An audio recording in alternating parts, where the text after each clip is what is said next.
This is an indie podcaster production.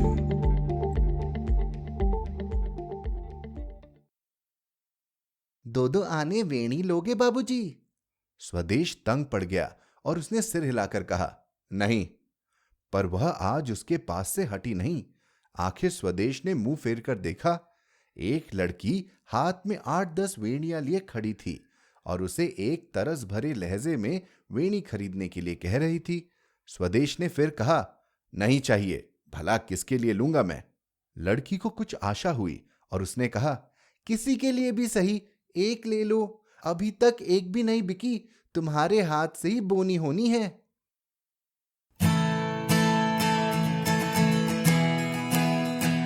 आप सुन रहे हैं कहानी जानी अनजानी पीयूष अग्रवाल के साथ। चलिए आज की कहानी का सफर शुरू करते हैं।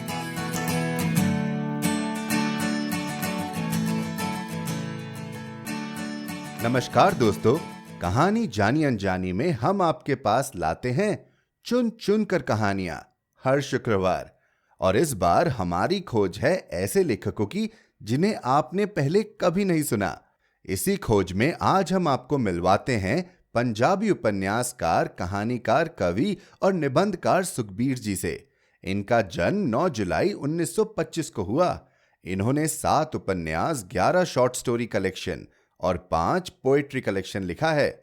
ये खालसा कॉलेज मुंबई में लेक्चरर थे, लेकिन लेखन का जज्बा रहते हुए अपनी नौकरी छोड़ने का जोखिम उठाया और लेखन को पूरा समय देने का निर्णय किया। आज आप सुनेंगे इनकी लिखी कहानी वेणियां।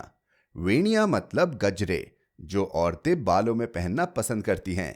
इस कहानी में समंदर किनारे ऐसी ही वेणियां बेचने वाली एक लड़की है, जिसके खुशबूदार फूलों से एक रिश्ता जुड़ता है, वहीं दूसरा टूट जाता है। तो बिना वक्त गवाएं शुरू करते हैं आज की कहानी का सफर।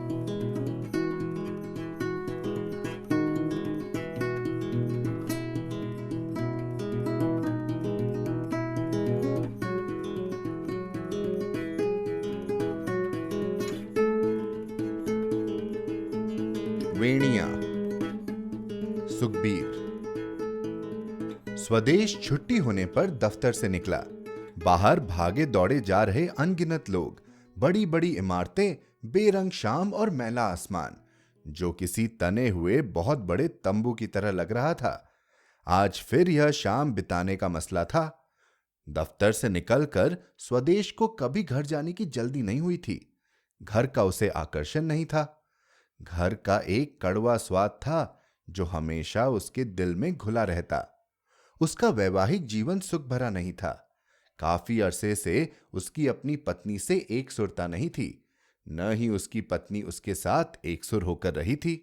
छोटी छोटी बातों पर लड़ाई झगड़ा हो जाता था, मामूली चीजों पर अनबन हो जाती थी, और फिर दोनों का अलग अलग जलना, भुनना, कुढ़ना। स्वदेश को समझ नहीं आता था कि वह क्या करे। स्वदेश हैरान था कि देखने पर पत्नी का चेहरा कितना मासूम लगता था, पर उसकी जबान थी कि असली स्टील की कैंची थी, और दिल में हमेशा रिश्ता रहने वाला जहर। कितना शक्की स्वभाव था उसका। बात बात पर शक, बात बात पर शिकायतें। दूसरे पर विश्वास करना तो वह जानती ही नहीं थी, और जब वह जली भुनी हुई बोल रही होती तो उसके चेहरे की सारी मासूमियत गायब हो जाती। उस समय उसका चेहरा एक कटीला फूल लगता जो शहद की बजाय जहर से भरा होता। स्वदेश को ऐसे करवाहट भरे जीवन से बचने का आखिर एक ही रास्ता मिला था कि वह अधिक से अधिक समय घर से बाहर रहे। सो वह सुबह घर से निकल जाता और रात होने पर घर पहुंचता। घर पहुंचने पर ठंडे भोजन और पत्नी की जली कटी बातों का स्वाद चखता और चुप रहता।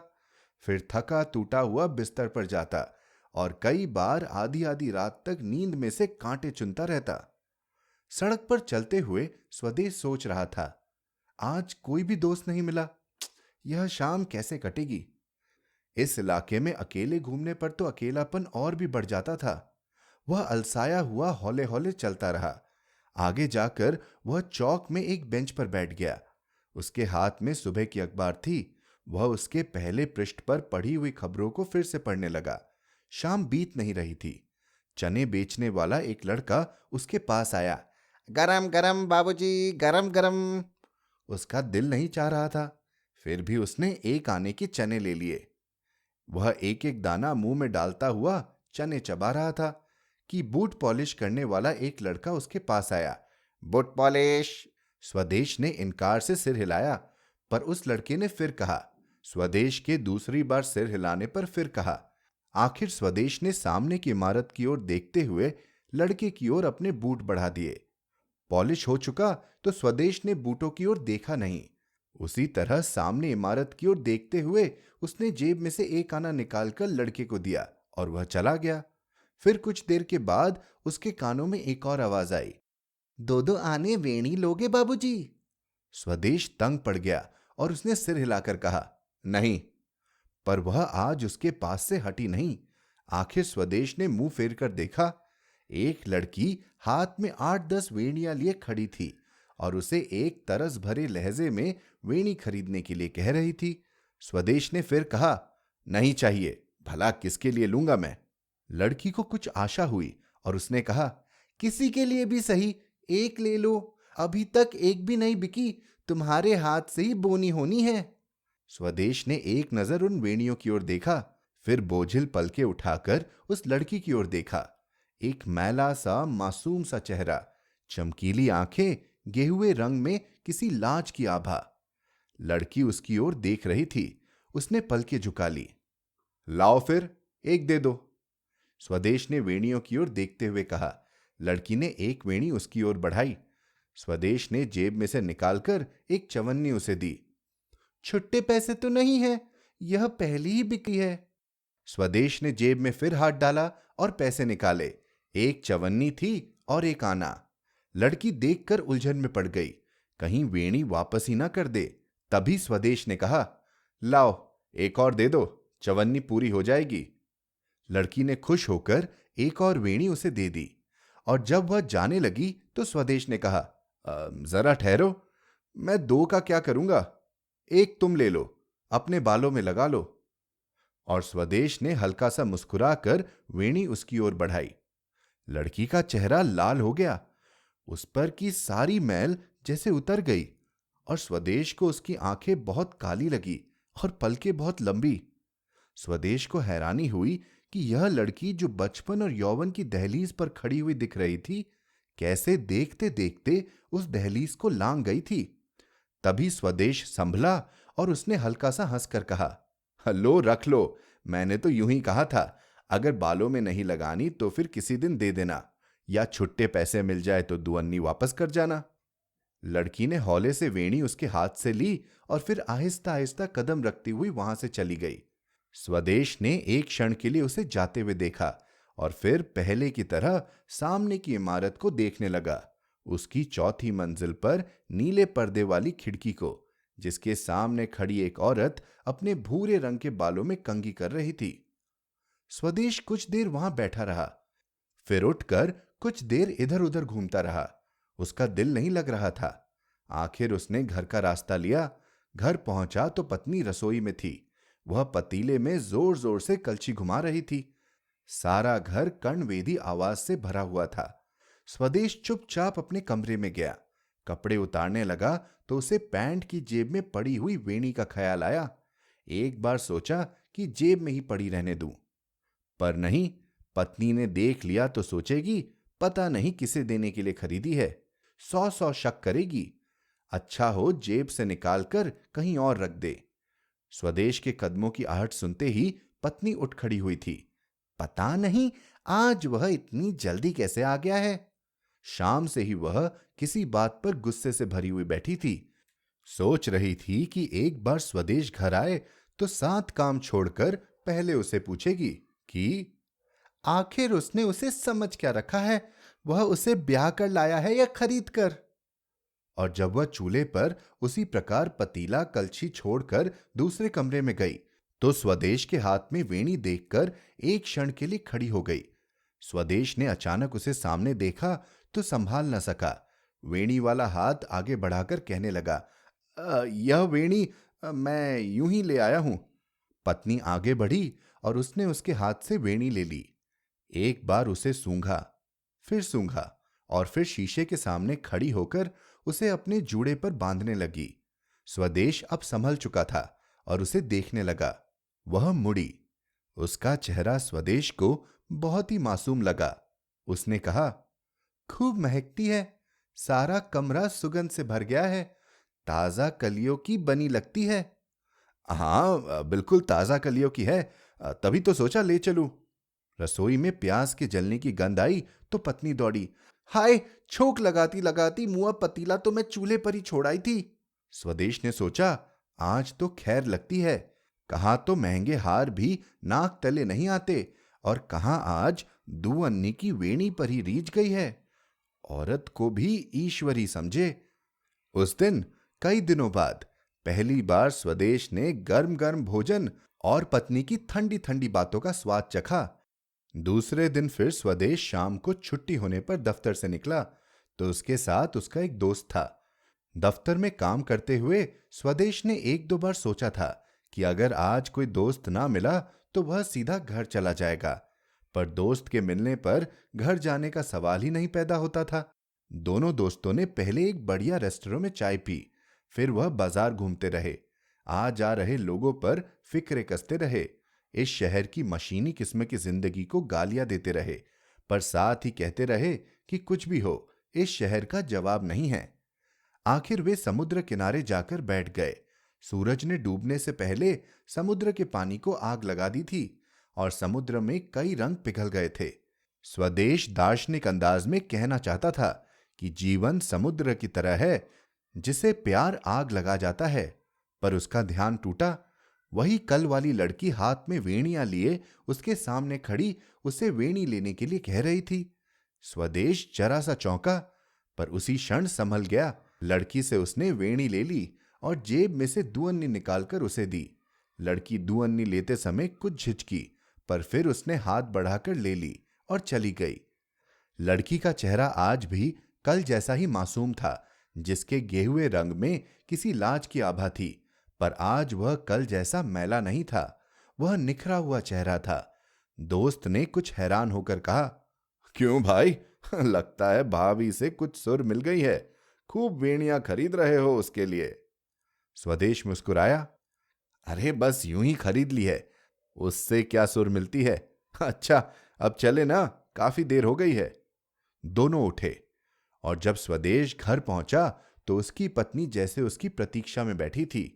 उसके आते ही कहने लगी, आज तो बड़ी देर कर दी, सोच रही थी जरा बाजार घूमने चलेंगे, आते हुए शीला के घर भी हो आएंगे। स्वदेश ने कहा, हाँ देर ही हो गई, और जेब में से वेणी निकालकर उसकी ओर बढ़ाई। उसने बड़े चाव से वेणी ली और सूंघी, फिर शीशे के सामने खड़ी होकर अपने जूड़े पर बांधने लगी। स्वदेश ने देखा उसके बाल ताजा ही संवारे गए थे और उसका नई शक्ल का जूड़ा था, जैसा 3-4 दिन पहले उसने अपने दफ्तर में काम करने वाली रिसेप्शनिस्ट लड़की को देखा था। स्वदेश ने कपड़े उतारे। पत्नी ने कपड़े उसके हाथ से लेकर हैंगर पर टांगे और फिर तौलिया और पजामा उसे देते हुए कहा, हाथ मुंह धो लो, मैं रोटी बनाती हूं, गर्म गर्म खा लो, फिर बाजार चलेंगे। आज भोजन का अलग ही स्वाद था, पत्नी की बातों का भी अलग ही स्वाद था। स्वदेश समझ नहीं पा रहा था कि पत्नी में यह परिवर्तन कैसे आ गया है। कोई खासी बात होगी। वेणी वेणी तो मामूली सी चीज है, किसी दिन उससे पूछेगा, कोई खासी बात होगी। फिर दिन बीतने लगे। शाम को कभी कोई दोस्त न मिलता तो स्वदेश जल्दी ही घर चला जाता। पत्नी बहुत खुश होती। जिंदगी ने एक नया रुख अख्तियार कर लिया था। इन दिनों में यद्यपि कुल एक बार स्वदेश और पत्नी की अनबन हुई थी, नाराजगियां पैदा हुई थी, पर अब वह पहले वाला जलना भुनना कुड़ना नहीं था। कुछ नए संबंधों ने जन्म लिया था, कुछ नए पारिवारिक शौक जागे थे। स्वदेश को लग रहा था कि पत्नी में दिन ब दिन परिवर्तन आ रहा था। उसे स्वयं में भी कुछ परिवर्तन आ रहा प्रतीत हो रहा था। और इन दिनों स्वदेश दफ्तर से घर जाते समय एक दिन भी पत्नी के लिए वेणी लेना नहीं भूला था। अब तो उसकी यह जैसे एक आदत ही बन गई थी। वैसे तो वेणियां बेचने वाली और भी लड़कियां वहां होती, पर स्वदेश हमेशा उसी लड़की से वेणी खरीदता जिससे उसने पहले दिन ली थी। हर बार एक जगह से खरीदने पर चीज अच्छी मिलती है, तभी तो वह लड़की स्वदेश को हर बार सबसे बढ़िया वेणी दिया करती थी, चमेली की सफेद मोतियों जैसे कलियों की वेणी, जो रात ही रात में खिलकर सुबह फूल बन जाती थी। स्वदेश को लगता था कि वेणियां बेचने वाली लड़की भी खिलकर फूल बन गई थी। यौवन की दहलीज पर खड़ा बचपन कैसे देखते देखते दहलीज लांघ जाता है, पता ही नहीं लगता। स्वदेश इस लड़की को देखता था तो उसके दिल में एक अजीब सी करुणा जागती थी। इन लोगों की किस्मत, यह इसी तरह वेणियां बेचते बेचते बूढ़ी हो जाएगी, शादी हो जाएगी, शायद हो चुकी हो, बच्चे हो जाएंगे, बूढ़ी हो जाएगी। एक दिन स्वदेश चौक में बैठा सामने की इमारत को देख रहा था कि वेणियां बेचने वाली लड़की आई। स्वदेश ने रोज की तरह जेब में से दुअन्नी निकालकर उसकी ओर बढ़ाई और उसके हाथ से वेणी ले ली। पैसे लेकर लड़की एक क्षण वहीं रुकी रही। स्वदेश ने देखा, उसके चेहरे पर एक संकोच था, वह जैसे कुछ कहना चाह रही थी। स्वदेश ने उसकी झिझक दूर करने के लिए पूछा, कितनी बिक गई अब तक? लड़की ने कहा, 4 बिक गई हैं, अभी ही आई हूं। आजकल तो बहुत जल्दी सभी बिक जाती हैं। अच्छा, तुम्हारे हाथ से बोनी होने पर देखते देखते सभी बिक जाती हैं। फिर तो सबसे पहले मेरे पास ही बेचा करो। स्वदेश ने हल्का हंसकर कहा, तुम तो कभी कभी बहुत देर से आते हो। लड़की के कहने में एक हल्की सी शिकायत थी। स्वदेश आगे से चुप रहा। फिर उसने पूछा, तुम कहां रहती हो? लड़की ने अपने रहने का ठिकाना बताया और कहा, वहां हमारी छोटी सी झोपड़ी है, अपनी दादी के साथ रहती हूं। उसे आंखों से दिखता नहीं, पर वह वेणियां बहुत सुंदर गूंथ लेती है। हमारी झोपड़ी के सामने 2 चमेली के पौधे हैं। 2 ही? स्वदेश ने कहा, उनसे इतनी वेणियों के लिए फूल उतर आते हैं? नहीं, फूल तो हम बहुत करके बाजार से लाते हैं। हमारे पौधों से तो मुश्किल से 1 या 2 वेणियों के ही फूल उतरते हैं। जो वेणी मैं तुमको देती हूं वह हमारे पौधों की कलियों की होती है। स्वदेश ने तारीफी लहजे में कहा, अच्छा, खूब मोटी कलियां होती हैं उनकी। लड़की का चेहरा खिल उठा। वह मैं अपने हाथों से ही गूंथती हूं। लड़की ने हल्की सी लाज से कहा, अच्छा? स्वदेश के मुंह से सिर्फ इतना ही निकला। लड़की के चेहरे पर फिर पहले जैसा संकोच था। वह एक क्षण चुप रही, फिर पूछा, तुम रोज वेणी खरीदते हो, इसका क्या करते हो? स्वदेश मुस्कुराया। वह कुछ कहने को हुआ पर फिर चुप हो गया। लड़की फिर कुछ न बोली। उसके चेहरे पर एक लालिमा दौड़ गई। स्वदेश हल्का सा मुस्कुराता हुआ चुप रहा। आखिर लड़की ने कहा, अच्छा, मैं जाती हूं। लड़की एक क्षण और वहां खड़ी रही और फिर धीमे धीमे कदम उठाती वहां से चली गई। स्वदेश समुद्र के धिरकते हुए प्रसार को देखने लगा, जिस पर सूर्य की किरणों से बनी लंबी सुनहरी सड़क को एक छोटी सी कश्ती पार कर आगे निकल गई। कश्ती दूर चली गई तो उसका मात्र एक छोटा सा सफेद बिंदु दिखने लगा। फिर वह बिंदु जामुनी रंग के आसमान के सामने गायब हो गया। अब स्वदेश की अधिकतर शामें घर में ही बीतने लगी। दोस्त शिकायत भी करते थे कि अब वह बहुत कम मिलता था। वह खुश भी थे कि उसका घरेलू जीवन सुखद बन गया था। अब वह फिर दोस्तों को घर बुलाता, पत्नी के साथ उनके घर जाता। कभी वो दोस्तों को दार्शनिक अंदाज में कहता, वैवाहिक जीवन एक गाड़ी है जिसके पहियों को ठीक रास्ते पर चलना चाहिए। बस रास्ता छोड़ा नहीं कि गाड़ी हिचकोले खाने लगती है। बस गाड़ी का ठीक रास्ते पर चलना ज्यादातर औरत के बस में है। एक दिन स्वदेश ने पत्नी के साथ सिनेमा देखने का प्रोग्राम बनाया। उसकी पत्नी शाम को उसके दफ्तर में पहुंच गई। वहां से वे सिनेमा देखने चल पड़े। सिनेमा देख कर आए तो अंधेरा हो चुका था। पत्नी ने कहा, एक चक्कर समुद्र का न लगा आए, बहुत देर के बाद आई हूं इधर। स्वदेश उसके साथ समुद्र की ओर चल पड़ा। समुद्र पर घूमते हुए सामने वेणियों वाली लड़की दिखी। वह उनकी तरफ ही आ रही थी।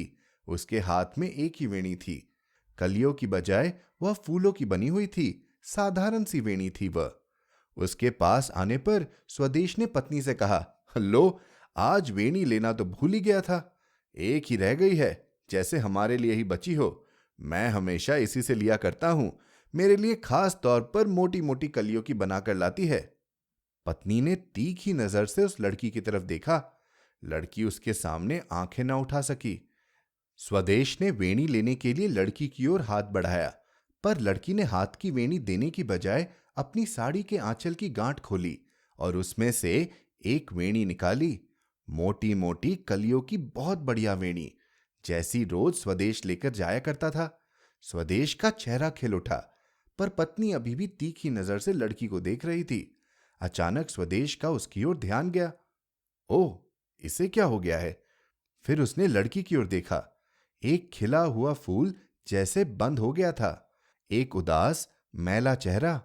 स्वदेश ने उसके हाथ से वेणी ले ली और जेब में से दुअन्नी निकालकर उसकी ओर बढ़ाई, पर लड़की ने दुअन्नी नहीं ली और उदास आवाज में धीमे से कहा, पहली बार की दुअन्नी देनी रहती है, हिसाब पूरा हो गया। और उसी समय वह वहां से एक तरफ को चल पड़ी। उसकी चाल बहुत थकी हुई लग रही थी।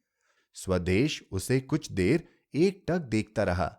पत्नी ने वहीं खड़े खड़े ही जूड़े पर वेणी बांधकर स्वदेश को दिखाते हुए कहा, देखो तो ठीक बंधी है।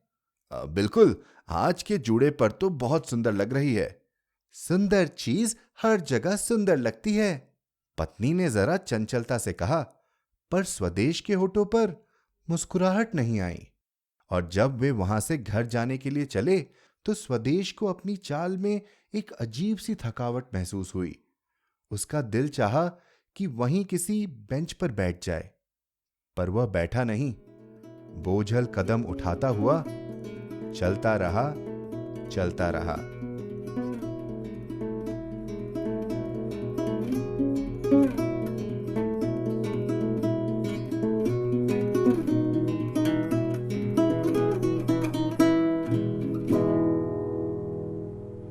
तो कैसा लगा आपको आज का एपिसोड? हमें ईमेल करके बताएं hello@piyushagarwal.com पर। आप जहां कहीं भी हमें सुन रहे हैं, सब्सक्राइब बटन पर क्लिक जरूर करें ताकि आप हमारी कोई भी कहानी मिस न कर जाएं। साथ ही एप्पल पॉडकास्ट और स्पॉटिफाई पर हमें रिव्यू और रेटिंग देना न भूलें। मिलते हैं अगले शुक्रवार एक और कहानी के साथ। कहानी जानी अनजानी पॉडकास्ट में अपना योगदान देने के लिए जाएं piyushagarwal.com पर और सपोर्ट द शो लिंक पर क्लिक करें। ये पॉडकास्ट आपके ही योगदान का नतीजा है। आज के एपिसोड की प्रोड्यूसर हैं देवांशी बत्रा और एडिटर हैं दीपक हरिहरन। आप सुन रहे थे कहानी जानी अनजानी पीयूष अग्रवाल के साथ, जो कि इंडी पॉडकास्टर की एक पेशकश है। तो हम आपसे मिलते रहेंगे हर शुक्रवार। तब तक के लिए अपना ध्यान रखिए, स्वस्थ रहिए और मुस्कुराते रहिए।